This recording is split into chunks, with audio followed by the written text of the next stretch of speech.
जय झूलेलाल दोस्तों। अॼु असां ठाहींदासीं भिंडी बसर, जेका सिंधियुनि जी फेवरेट डिश आहे।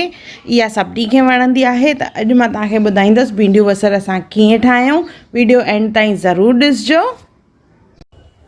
जय झूलेलाल दोस्तों, मां मुस्कान आहूजा और तव्हांजो स्वागत आहे मुंहिंजे चैनल हुनर मुस्कान का सिंधी ते। अचो त रेसिपी शुरू कयूं था। भिंडी बसर ठाहिणा आहिनि त सभिनी खां पहिरियों भिंडी खणंदासीं, उनखे चङी तरह धोई साफ़ करे वठंदासीं। उन खां पोइ असां हिनखे कटींदासीं नंढनि टुकरनि में। तव्हां चाहियो त वॾा टुकर बि रखी सघंदा आहियो। त ॾिसो, हिन तरह मां भिंडीअ खे कटियो आहे। साॻे ई नमूने मां पटाटे खे बि कटियो आहे, नंढा नंढा टुकर। हिते मां 3 पटाटा खया आहिनि। हाणे असां बसर खणंदासीं, उनखे बि कटे वठंदासीं। हिते मां 6 बसर खया आहिनि। सेयल भाॼी आहे त उन में बसरनि जो वधीक इस्तेमालु थींदो आहे। तईअ में तेल खणंदासीं ऐं उनखे चङी तरह गरम करे उन में भिंडियूं ऐं पटाटा तरींदासीं असां, याने उनखे डीप फ्राई करिणो आहे। त पहिरियों मां हिते भिंडियूं विझी रही आहियां।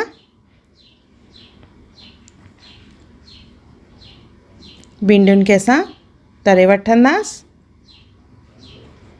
ॾिसो, कुझु हिन तरह कलर थी वेंदो त उन खां पोइ असां कढी वठंदासीं हिनखे।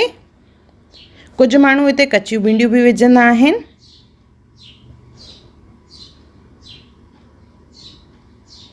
हाणे असां उन ई तईअ में पटाटनि खे तरींदासीं।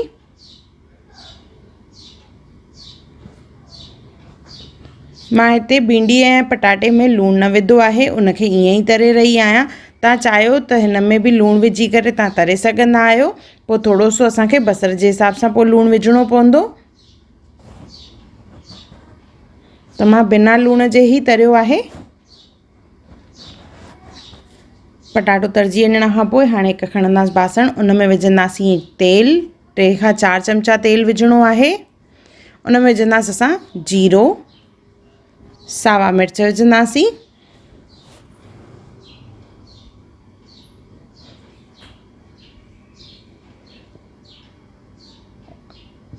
इनखे थोरो मिक्स करे असां सेकींदासीं। ऐं इन खां पोइ हिन में विझंदासीं बसर। कुझु माण्हू हिन में कड़ी पत्तो बि विझंदा आहिनि।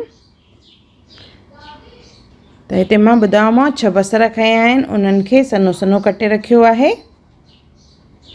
बसर विझी करे उनखे असां गुलाबी कंदासीं।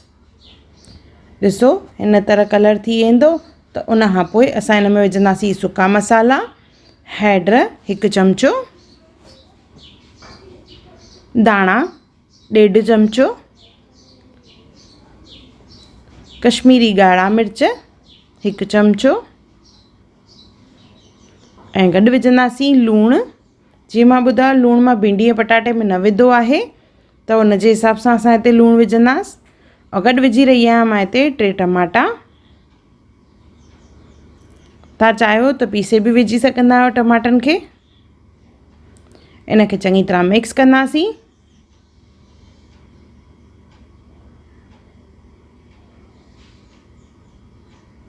मिक्स करण खां पोइ असां जेके भिंडियूं पटाटा तरे रखिया आहिनि उहे असां विझंदासीं हिन में।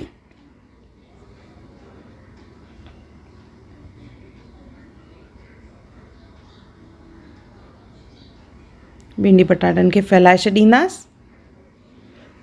हाणे इनखे ढके करे असां सिजाईंदासीं, बिल्कुलु सिम बाहि ते। पहिरियों ॾिसो, हिते मां घुमाए न रही आहियां, सिर्फ़ु ईअं ई ढके रखियो आहे। थोरी देरि खां पोइ असां हिनखे घुमाईंदासीं और विच विच में असांखे हिनखे घुमाइणो आहे जीअं तरो न लॻे। बसर मां ऐं टमाटे मां पाणी निकिरंदो, उन में इहा भाॼी जेका आहे सिजी वेंदी। वापसि हिनखे असां ढके करे सिजाईंदासीं। त ॾिसो, बसर चङी तरह सिजी वियो आहे। इन में विझंदासीं थोरो सो साओ मसालो। घुमाइण खां पोइ वरी हिनखे थोरो सो ढके रखंदासीं। अञा हिन मां तेल न निकितो आहे, त इन जे लाइ थोरो सो अञा हिनखे असां ढके रखंदासीं। जीअं भाॼीअ मां तेल निकिरंदो, मतिलबु असांजी भाॼी जेका आहे बिल्कुलु तयारु आहे।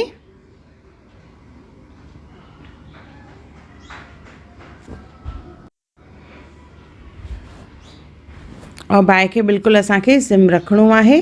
ॾिसो, भाॼी चङी तरह सिजी वई आहे। इन मां तेल निकिरण बि चालू थी वियो आहे। त इनखे असां हिकु दफ़ो मिक्स करे वठंदासीं। इहा असांजी भींडियुनि बसरनि जी भाॼी तयारु आहे, जेका ॾाढी टेस्टी और डिलीशियस आहे। त हिकु दफ़ो ज़रूरु ठाहियो और मूंखे कमेंट सेक्शन में ज़रूरु ॿुधाइजो त तव्हांखे मुंहिंजो वीडियो कीअं लॻो। भींडियूं पटाटा बसरनि में याने सेयल भाॼी असां सिंधियुनि जी।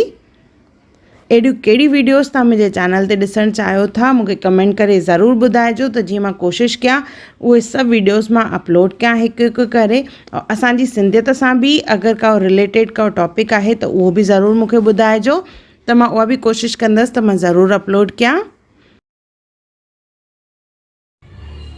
अगरि तव्हांखे मुंहिंजी वीडियो पसंदि आई हुजे त उनखे लाइक कजो, मुंहिंजे चैनल खे सब्सक्राइब कजो, इंस्टाग्राम ते ज़रूरु फॉलो कजो और मुंहिंजी वीडियो खे ज़रूरु शेयर कजो।